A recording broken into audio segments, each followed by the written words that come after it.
అందరికీ నమస్కారం.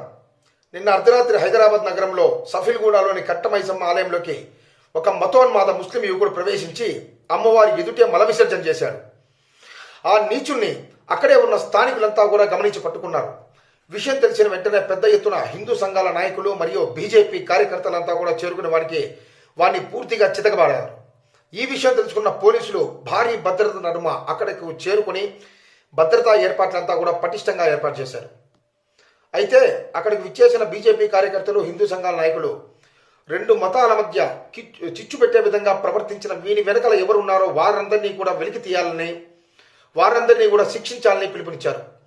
అయితే అక్కడికి ఈరోజు ఉదయం చేరుకున్న బీజేపీ రాష్ట్ర అధ్యక్షుడు మన రామచంద్రరావు మాట్లాడుతూ రెండు మతాల మధ్య చిచ్చు పెట్టడమే కాకుండా ఆలయ పవిత్రతను మంట కలిపిన వీన్ని ఎన్కౌంటర్ చేయాలని చెప్పేసి పిలుపునిచ్చారు. కానీ కొంతమంది అయితే అతనికి మతిస్థిమితం సరిగా లేదు అని వాదిస్తున్నట్లు తెలుస్తోంది. అదేంటో కానీ మతిస్థిమితం లేని వాళ్ళంతా హిందూ ఆలయాలపైనే దాడులు చేస్తారు, హిందూ ఆచార సాంప్రదాయాలను మంట కలపడానికే ప్రయత్నిస్తారు.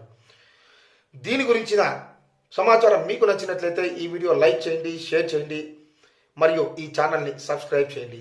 జై హింద్.